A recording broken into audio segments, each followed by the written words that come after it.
What's going on, guys? Welcome to the channel. We're continuing on our orange Chevelle build for SEMA this year. And as you can see, we have it off the lift and over in the fab area. Turbos are all set from last episode. But this time we gotta do some motor mount modifications to drop the motor down a little bit. This thing's got really long runners for extra torque. It makes a lot of power, but with it being longer and being a little higher, it ended up hitting the inside of the hood. We really weighed out the pros and cons of cutting up the hood and modifying it, and we decided we wanted to keep it more of a stock look. So we noticed that there was actually some room under the oil pan to drop it down. And the pan is sitting on the cross member right now. So we'll be able to notch that and just kind of get a little bit more breathing room, because you obviously don't want metal and metal touching each other. Now, Roadstershop gives you motor mounts depending on your application. And what I've done in the past is cut up what they've kind of given. But with the plasma table, we're gonna be able to just leave these kind of alone, maybe using for another project.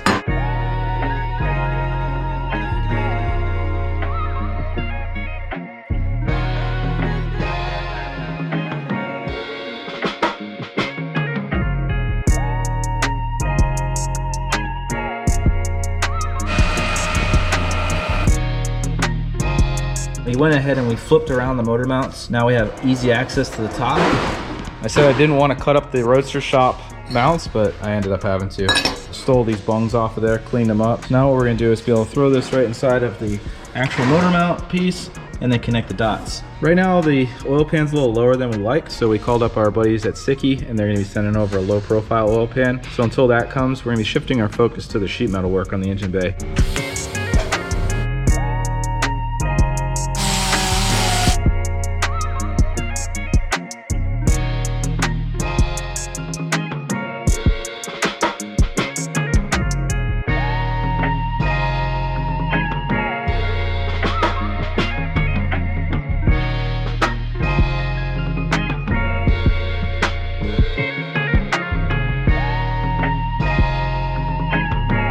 I already started on doing these mounts for the rear end of the fender. The inner fender wells need a little attention. We're not going to be completely reinventing the wheel, but probably just going to end up smoothing all this stuff out. These weird dimples and everything that don't really make much sense. So I'm going to fill those with some silicone bronze. Just kind of clean this up.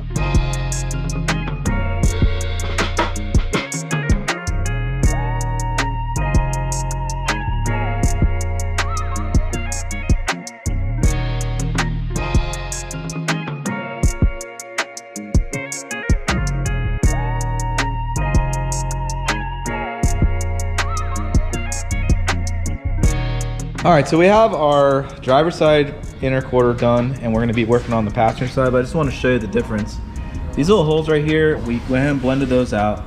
All these little dimples are gone. There's the seam right here where they welded the panel together. I wasn't really too happy with that, so I just cut it right on the seam and then just blended it, so it's all one piece now.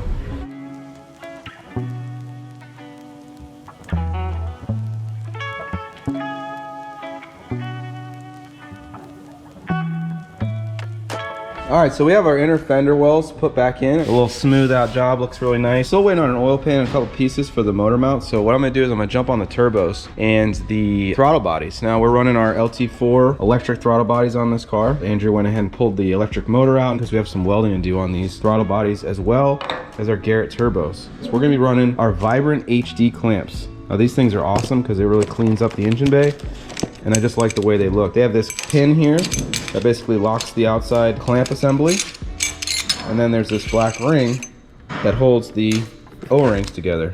Now these are good for up to like 50 or 60 pounds of boost, maybe even more. You're gonna weld these on this end, and then this 4-inch guy will weld on this. So I gotta take apart the actual turbos, and I'm probably gonna cut this down to about an 1/8 inch. I'm not really a fan of all that length. I want it kind of just to make up this original machined end. Once we have this, then we'll put the turbos back into the engine bay and start seeing exactly where we need to punch our holes for the charge piping to go through the bottom of the inner wheel tunnel. And Vibrant makes these nice little step piece right here. It actually locks in place. Gives you a nice landing here and a nice landing here. Now what I'm gonna do, I'm gonna weld this guy on the outside, and I'm gonna weld on the inside too. Then I'm actually gonna blend this down. For aluminum, I like to use the Ferric cups. This is a number 12. It's got a nice gas lens on it. This is gonna get really nice coverage. But inside this throat right here, you're gonna want a nice decent sized cup. Otherwise you'll get a nice big fat black weld that will bubble up and turn into tinfoil juice, and it sucks. The cast aluminum obviously is a lot thicker than the flange, so you're going to want to focus your heat on the thick part first. Let the puddle just wash over into the thinner metal. If you focus your heat on the thinner metal first and try to go to the thicker metal, this bad boy will just burn away and burn away and burn away and drive you crazy.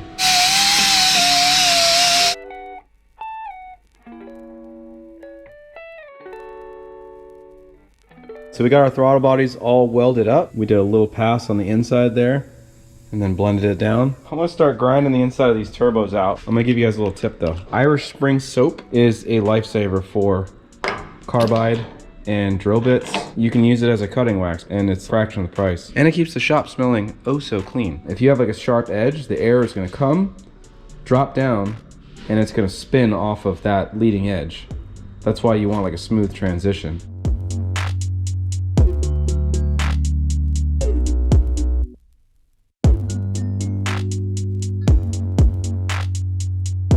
Now that our aluminum HD is welded on our turbo, we're gonna go ahead and use our Vibrant Performance Titanium HD parts.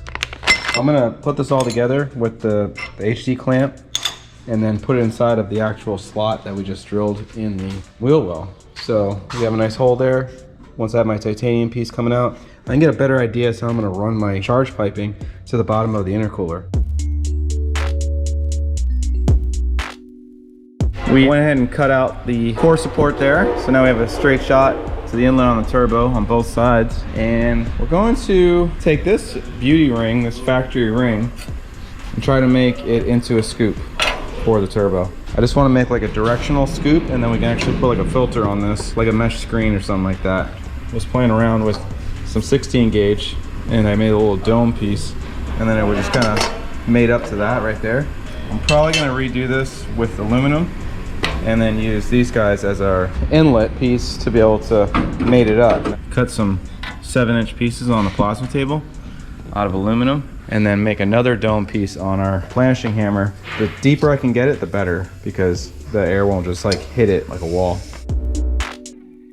These are 7-inch discs, and we obviously have to dish them. So what I'm gonna do is I'm gonna anneal the aluminum first to get it nice and soft. We're gonna be using some oxygen acetylene torches. You basically are gonna have a really slow and light burn.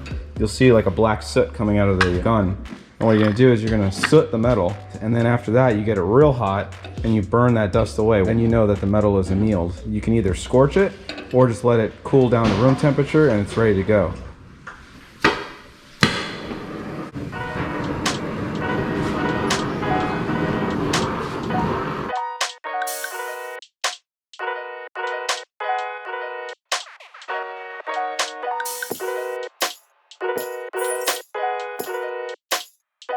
I've already warmed up the shape by putting a little dome in it with these Trusty Cook mallets. What I have in there right now is their most aggressive dye. That's gonna allow the metal to just flow through there.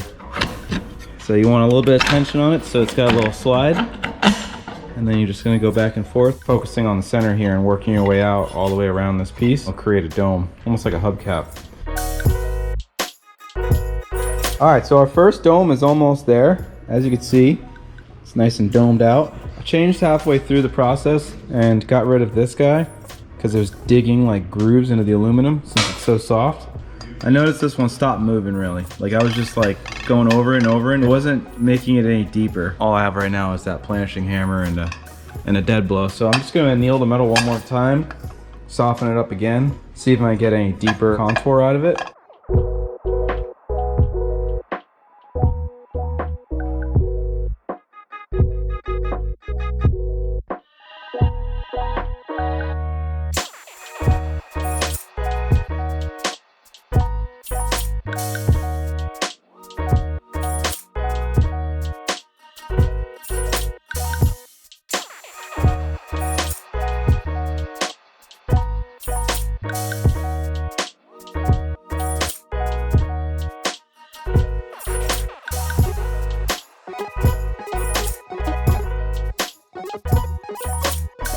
So our intake scoops are all set for our turbos. Gotta cut some more out, but for the most part, you can see it's lining up with our Garrett turbos quite nicely. But now me and Cal have to pull the engine out and get our Sikky oil pan in. That was a low profile unit. Our Holley oil pan is a little low. So we're gonna replace that with a slimmer unit that's gonna allow us to hug that crossmember as tight as we can. or you're gonna want everything in your way when you're doing headers or turbo systems, stuff like that. So obviously we want to get this motor bolted in first. It's just loose. So we're gonna yank this whole thing out. We gotta pull the core support out. We got the turbos out. This is the fun of building cars, guys. You put the car together and take it apart a million times.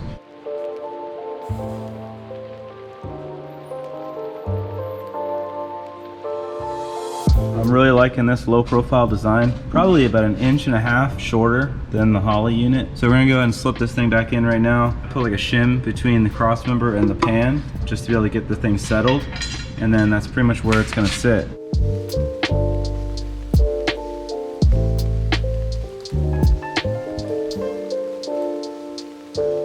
All right, so we got our motor settled. Our rack has been dropped. I had to lower it about 1/4 inch on either side to be able to clear our oil pan, and I actually spaced it this way a little bit. I originally was going to put the steering column in before I did the driver's side motor mount, but I think it's pretty low and I'm gonna be able to just put the motor mount in.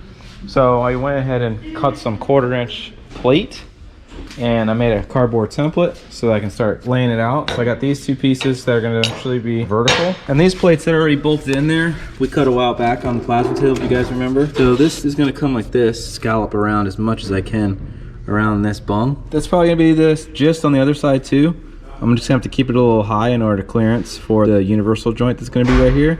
I'm gonna start with the easy side first with my CAD design, my cardboard aided design here, and then transfer it over to our 1/4 inch plate.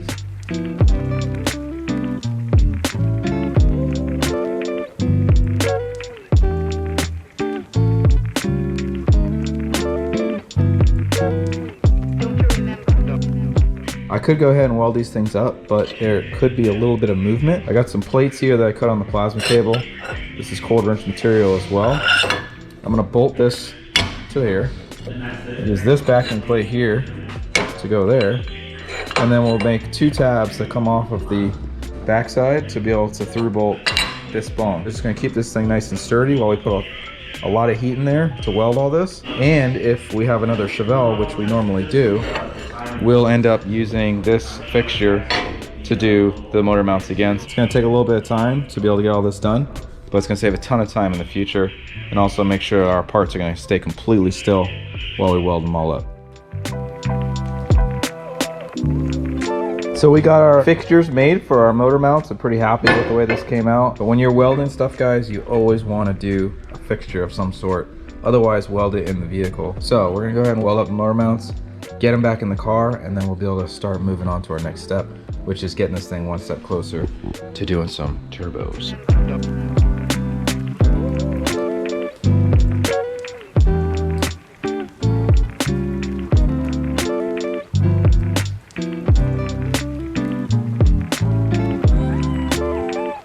All right, so our motor mounts are done, and these things are definitely overkill. I don't like to play around when it comes to motor mounts because it just sucks when they break. I'm not gonna paint them just yet. These are probably gonna get powder coated, but we're gonna go ahead and throw these things in. You're gonna get the motor finally set where it needs to be, and then we're gonna put the front end back together, put the turbos back in, and get everything ready for getting these headers built. But before we start building headers and before we get into all that stuff, I still have to put the steering column in. So we have this really nice matte black column from Flaming River. Gonna go ahead and put this thing in too. And that way we have everything in our way when we go to do the exhaust. We have all of our accessories. So let's go ahead and put these motor mounts in first, then we'll start situating our steering column.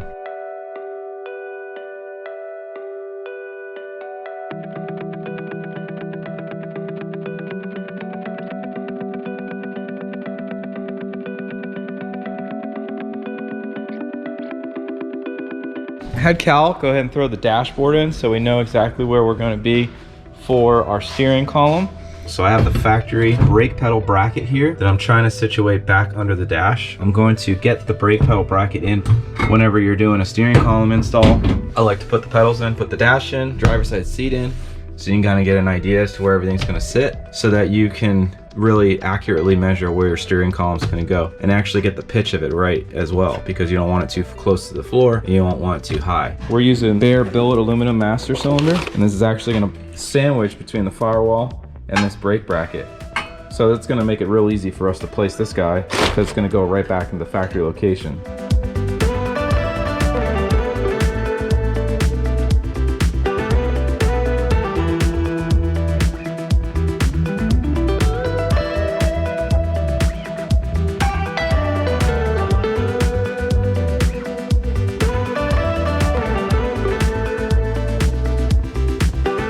motor is finally in. Motor mounts are done. The engine's exactly where we want it. We got everything nice and queued up for our turbo system. Next episode, we're gonna be diving into our Garrett turbos. We're gonna put these back in, final install our headlight intakes for the turbos, and we have all this nice stainless steel to start building some headers. And we have some goodies from stainless headers, some really nice collectors. So we're gonna make some headers next time and get this turbo system ready to go so we can start doing the cold side and all the other jazz. Thanks for watching, thanks for subscribing. We'll see you guys next time.